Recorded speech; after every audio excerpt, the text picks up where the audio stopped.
Welcome everyone, today we have a Wolcen guide, and here we're going to look at the endgame. There's endgame activities, there's building, there's a lot of construction, lots of resource spending. What I want to show you guys is what to do with the resource fund expedition and how do I use it. So here you can see that I have 3 activities. One of the activities just finished, so now I have only 2. You can also see that I have construction time. The lab is at 136 and 500, the refugee is 136 2000. What's happening? Let me show you guys. So I think what's happening, because I'm still figuring things out, is that we have a base productivity. Each time we fight, each time we come back, we'll have at least 25 productivity, and that's what adds towards the activity projects. So after fighting, we come back, the guy will tell us, by the way, buddy, your things went up by 25. The moment they level up by, they went up by 500, and the moment they get to, even further, look at this guy. So, this game is stupid. I'm sure you're cheating. He's talking. Give it another try. Remember, you have to skim it off the table and into the Let me take them off. Yeah, Let me make the guide. last time. Well, come on, then throw the damn thing. All right. Are they playing cards? Here goes. Okay, and that was so random. Trying to make the guy start talking. I was like, no, don't talk, please. Okay, so what's happening is, if you go into the startup, so basically you can look to spend resource. By spending resource, you accumulate a timer.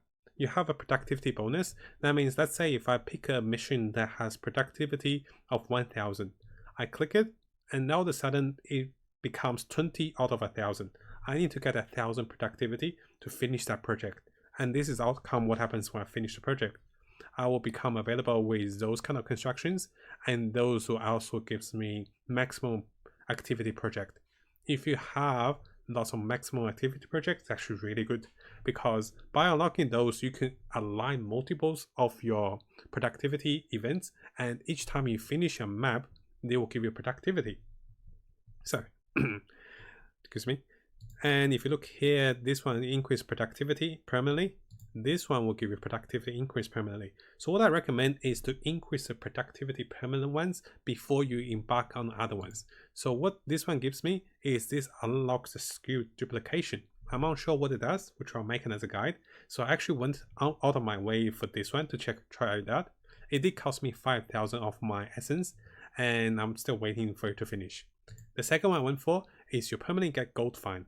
I actually don't recommend going for this now I think about it, because this is going to take you a slot, and this slot may be crucial for other things, which can be, increase our productivity.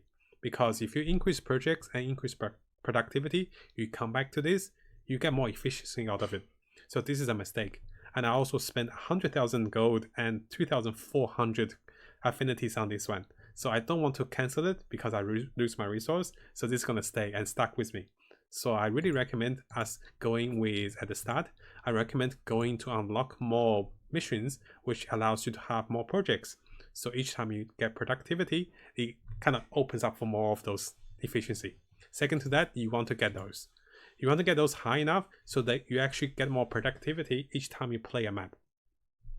So I'm going to unlock this one for sure. And this is, how much was it? It's 1,001. So now I'm stuck at 3. I want to unlock all of them. Now the question is, how do I get productivity? One thing is, I do have a base productivity. I believe after map at least get 25. And also, if you start playing maps now, after finishing the main board, you'll see a productivity sign, a little hammer. This tells you how much you gained in terms of productivity. And you speak to this guy, and all of those will increase. The moment they increase to full, you have to speak to him before you can embark on a different mission. This means those don't go to waste. So the game won't let you cap it out.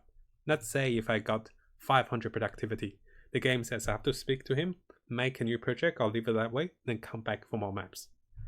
Now if you go for expedition, at the moment I'm fighting level 52, level 55 monsters, and after 3 maps I get about 150 productivity.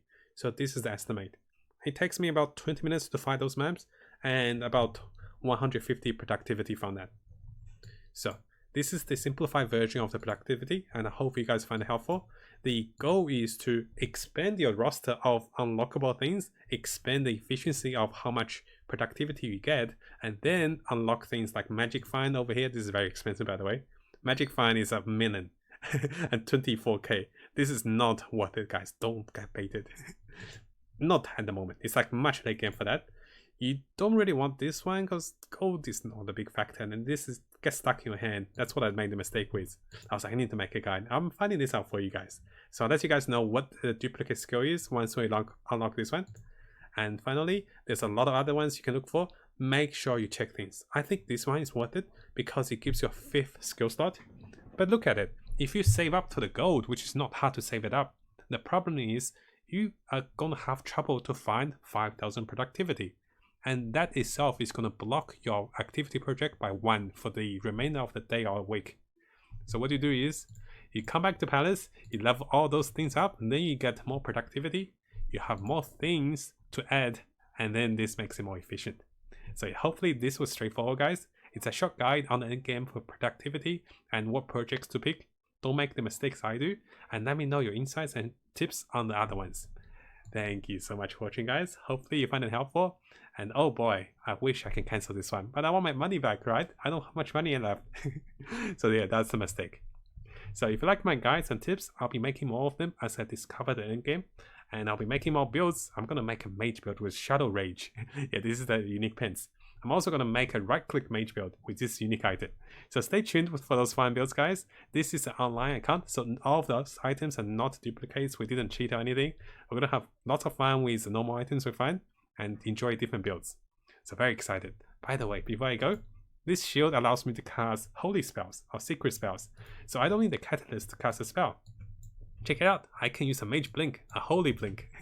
Pretty cool, right? Let me show it again before I go. So I can blink again, I can double jump. Pretty nice. And the best thing is, this one spends willpower. That means I regen rage faster. Even better. So not only it allows me to move quickly, it also heals me, gives me resilience, and also applies debuff.